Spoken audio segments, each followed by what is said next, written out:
Hi all. Everything in my video is pulled from the public domain, and I am using them under the Fair Use, Fair Dealings guidelines. Everything I say is my own opinion. You should look into this information for yourselves, but I'm pretty sure I'm right. Good morning, everybody, and a happy Tuesday morning for you. I hope everybody's having a great week so far. You guys, this is going to be a smaller than usual video, so I'm only putting out one video today. There you go. Let's go. We are going to start off today with the Tyndalls. Here we go.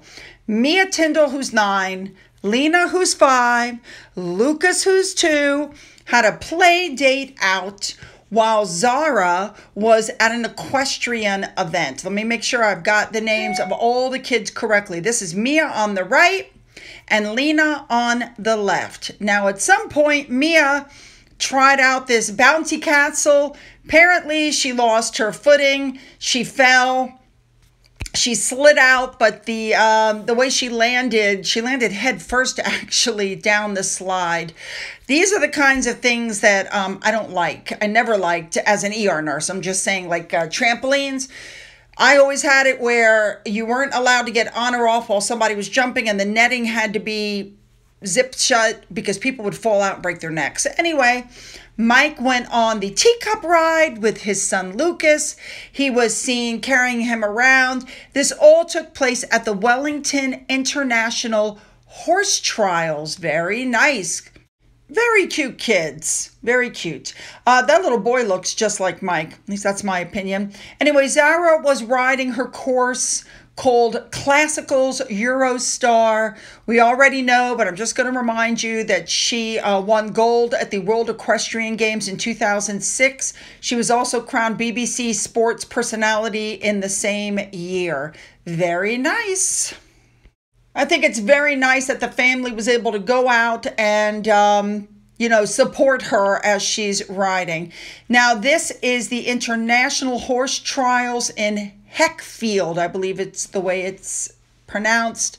And for those of you who don't remember, Zara is the daughter of Princess Anne, and she is King Charles's niece. And she was competing on the final day of the dressage and jumping trials. And this is also a 3-day county fair that doubles as. Oh, there you go. Now, also, just to point this out, they have animal protesters. They're always out there. Earlier in the month, there were some protesters trying to bring races to a halt. And Zara actually told them that they should understand what they're talking about, and they should actually go to the professional yards to see how the animals are treated. She didn't dismiss their claims. If there's anybody that they should be talking to about mistreating the animals, that should have been Harry, not Zara. Moving on. All right, next up, this really isn't Megan per se. I just thought it was interesting. Remember that big fancy hotel that charged like $500,000 for her to have her baby shower there? Apparently, they have a caviar restaurant in the bottom of the hotel, and there were rats and rat droppings. This is a place that charges $500 for lunch, and up to $1,100 for a baked potato with caviar on it. Like, this is how the place is? I don't think so. Now, this hotel is extremely famous in that this is where the stars go to get ready before they go to, the Met Gala at the New York Museum. All the stars get ready there. Versace, Anne Hathaway, the supermodels. This is where, this Mark's Hotel is where the celebrities go to get glammed up before they do their red carpet debuts at the Met. I bet they're going to have to find another place to go. Now, just as an FYI, DailyMail.com went to the hotel themselves and saw what appeared to be rat droppings. And they spoke with a staff worker there who says there had been a problem, but they were told that it was handled, that a pest control firm went in, dealt with it, and that the rats had come from a nearby construction site, and therefore it had been handled. I'm going to say no. All right, moving on. Moving on, this article was pointing out that a PR expert said that, Harry and Meghan have a subtle reminder: action speaks louder than words, because they're trying to claw back their narrative. So what happens is when the narrative doesn't go the way that they want it to go, they try to wrestle control of the narrative and demand the perspective or storyline that's, what they're really wanting. So Harry and Meghan's way of trying to control the narrative, because remember, the narrative is that you're an attention seeker, and there's no way of doing this without feeding into it and giving credibility to the narrative that you're trying to combat, okay? So in other words, they're attention seeking while they're screaming that they want their privacy. And so actions speak louder than words. If you want to persuade the world that you're not an attention seeker, a very good way to do that is to lay low for a while. But of course, they're not doing that. So, All right, moving on. Next up, we know that Instagram page that popped up and all it says is Meghan. Doesn't mean it's Meghan Markle, but people are saying they think it was planted to test the waters to see how popular she is, okay? This has no uploads and it has 100,000 followers, even though, again, there's no confirmation that it's Meghan's. But here's the thing.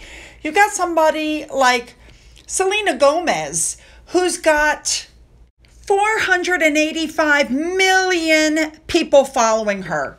100,000 for somebody who wants to be a global influencer is not good. Sorry. No, it's not. But it does beg the question, is this going to be a successful social comeback? Because if you can't even get, as the Duchess of Sussex, if you can't even get 1 million people on your Instagram, you're not going to make money. That's just the truth of it. Now, this is where things get confusing, because she's supposedly returning to Instagram, and the articles are coming out saying this is going to give her a financial lifeline. But of course, it's not going to do anything to boost her popularity, because it clearly shows her as being a hypocrite. But she's only going to get financial lifeline if she can sell stuff and if she can get a lot of subscribers or followers on Instagram. Now, the article says, on a purely reputational level, the general consensus in the PR management community is that Harry and Meghan need to take a giant step back from the limelight.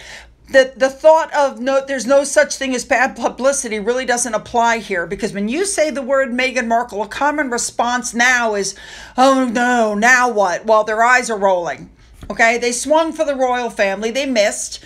They broke all the norms of good crisis communication. And people just want them to stop. Really, just stop. But of course, they can't. Okay, moving on now. They're saying that Harry has ruined the Invictus Games because he draws the spotlight away from the athletes and onto him and his wife, which is absolutely true.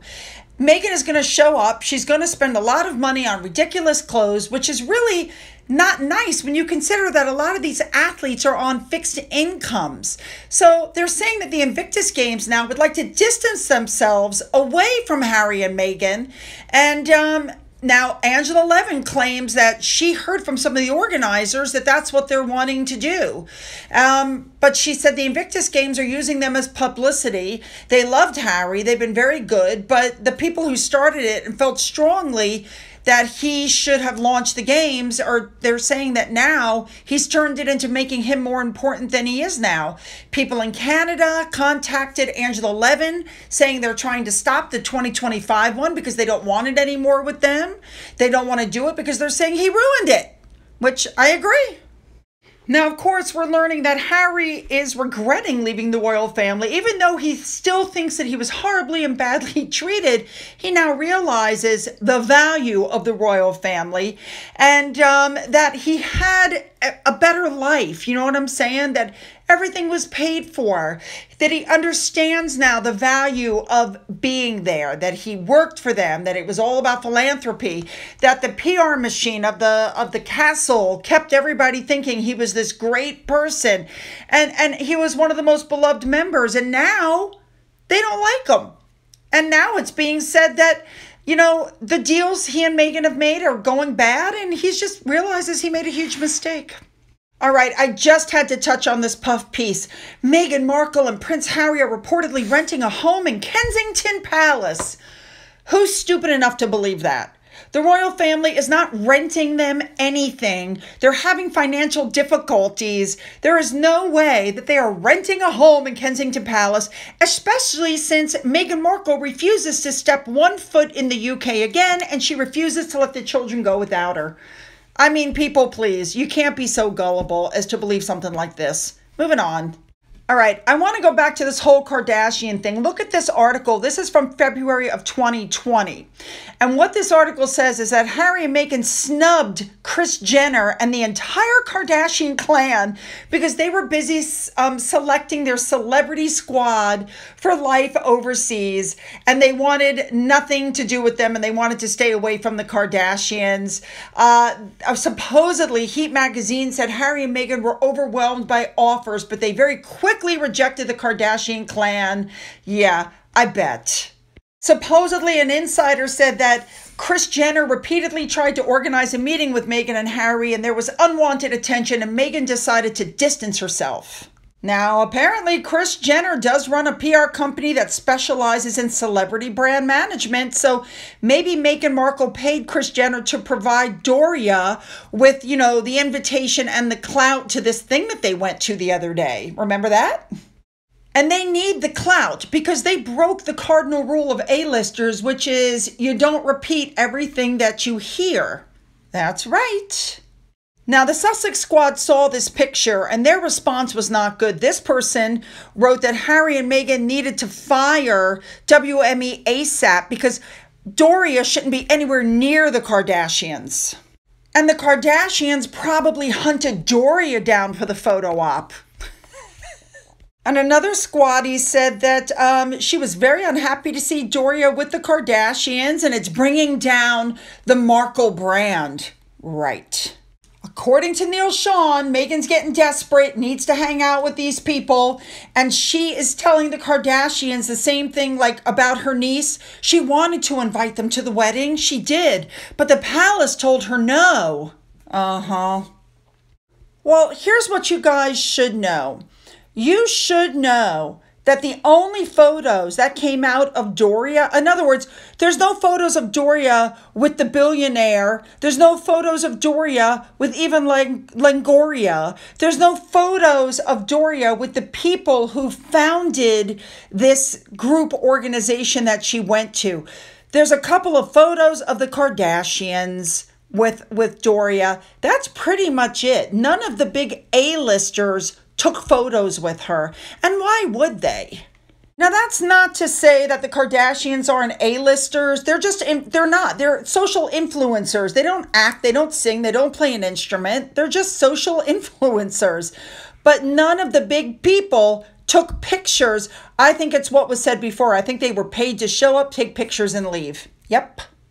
Just as an FYI, if you look at this article from 2012, apparently Kim Kardashian sent clothing to the Duchess of Cambridge at the time, and now Princess of Wales, Kate Middleton.